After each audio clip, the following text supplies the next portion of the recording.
হ্যাঁ শফিক ভাই। হ্যাঁ, কি অবস্থা ব্রো? এই তো ভালো ভাই, বলছিলাম কি আপনার সাথে একটা কালেকশন ভার্সেস করতে চাই, বুঝছেন? কালেকশন ভার্সেস আমার সাথে? তুমি জানো আমার কালেকশন কত? তোমার কাছে কি আছে যে তুমি কালেকশন ভার্সেস করবা? আমার কাছে যা আছে আপনি তা জীবনে চোখেও দেখেননি। আচ্ছা, যদি তুমি হারে যাও তাহলে কি হবে? আমি হারে গেলি জান আপনার এই ভিডিওতে হ্যাঁ, 100K লাইক কমপ্লিট হয়ে যাবে, জান। শিওর। শিওর। তাহলে চলো বান্ডিল দেখাও। দেখাই দেখাই, ওয়েট। আরে ভাইয়া ধরু কি সব দেখাও, এই যে রেয়ার কিছু দেখাবো। হ্যাঁ, রেয়ার যত যা আছে সব পাবো আমার কাছে।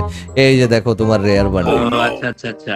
এবার আমি একটা জিনিস দেখাই, পারলে এই জিনিসটা দেখো। হ্যাঁ, ওকে দেখাও, এই যে এই জিনিসটা দেখাও। না থাক, এটা আপাতত দেখাচ্ছি না।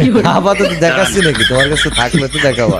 আচ্ছা, তোমার আর একটা জিনিস দেখাই, চোখে দেখছো নাকি তাও সন্দেহ। এই জিনিসটা দেখাও তো ভাইয়া। দূর, এগুলো ভালো লাগে না, এই জন্য রাখি না। ভাইয়া কথা হচ্ছে তুমি কিন্তু হারিয়ে গেছো, ঠিক আছে? আমি দুইটা দেখালাম, লাস্ট আর একটা বান্ডিল দেখাই যাও। হ্যাঁ, লাস্ট দেখান। কি দেখাবো? আমি সব কিছু আছে, আমার কোনো কিছু বাদ আছে? এই